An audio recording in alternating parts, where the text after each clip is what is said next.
Hello, physicists. Today we're going to take a look at the different models of light, in particular the wave model versus the particle model, or as that young upstart Sir Isaac Newton, not Sir at the time, called it the corpuscular theory. Christopher Huygens was a great optical physicist, amongst other things, and had contended that light is in fact a wave, which was a fairly radical notion.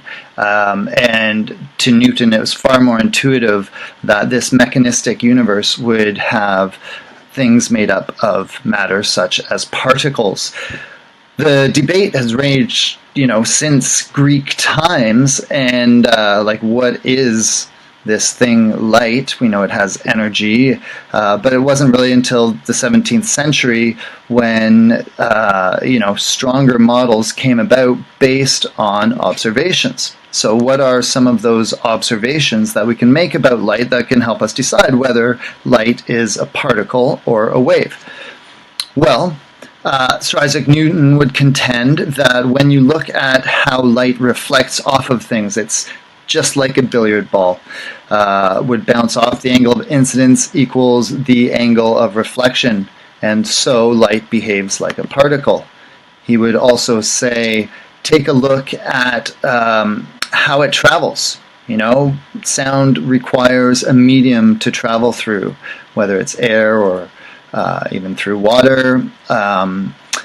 Water waves, which is the analogy for light behaving as a wave, requires water to pass through. No water, the wave energy can't pass through it. And so light, which comes from distant stars through the void of space, acts more like a particle, like there's little chunks of energy coming from the sun. So say Isaac Newton.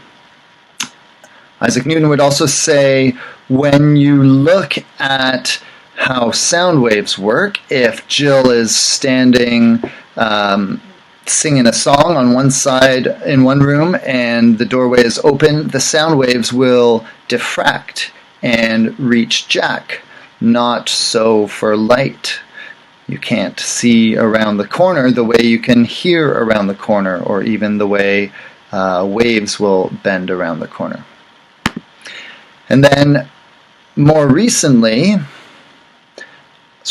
Albert Einstein got his Nobel Prize for the photoelectric effect. Although at his acceptance speech he talked about relativity, he's very excited about that, but not going hugely into this, but we know that you can eject electrons from materials, and or you can actually eject photons of light. And you can do this by hitting it with light. Now, this is different from just reflecting the light off of it. You would expect that if you took, say, a long wavelength light, such as red light, and shone it long enough, eventually there would be enough energy building up into the material, or you could shine a brighter one, thus delivering more energy and giving enough energy to cause the ejection of a light packet. But this is not the case. It doesn't matter how bright your red light, you will not eject it. You will need a different type of particle, a different particle of light in order to be able to do that. And so the argument for light as a particle has some very strong backing based on evidence, according to Sir Isaac Newton, and even interjecting here a couple centuries later from Albert Einstein himself. But wait a minute. Waves also follow rectilinear propagation, where the angle of incidence equals the angle of reflection. And as for diffraction, well, shadows aren't actually as crisp as you might think. If you look around the edges, you see they spread out a little bit. We should have perfectly straight lines. And we'll also be looking in this unit a little more closely at actual diffraction effects. What about if two beams of light hit each other? If they were made of particles, there should be collisions with changes in momentum. We shouldn't see them continuing on unimpeded as we do. I mean, at those points of intersection, we see some effects which can be explained by waves and not by particles. Dispersion?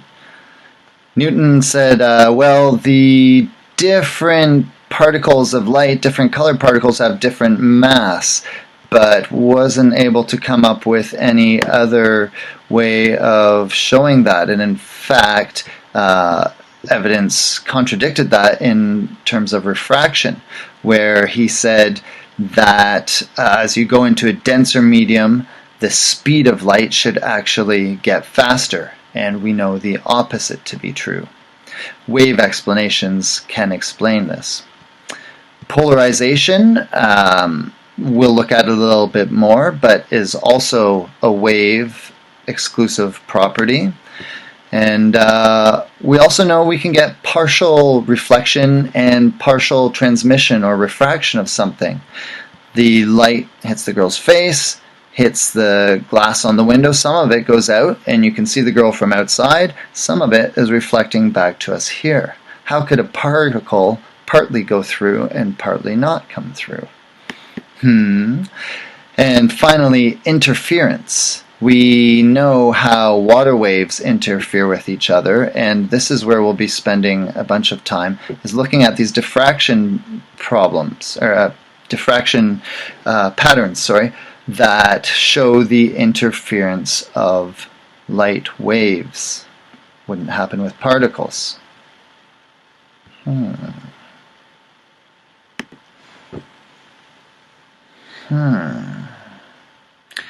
And so, particle, photoelectric effect, photons, or maybe wave. You know, dispersion, diffraction, interference. It's got both wave and particle properties. Light behaves as both a wave and a particle. We expect it to behave as one or the other. It's got other ideas. Our models, this is a reminder, are ways that our biological brains attempt to interpret the physical universe. We do pretty good. Here's a case where our models apply both to the same thing.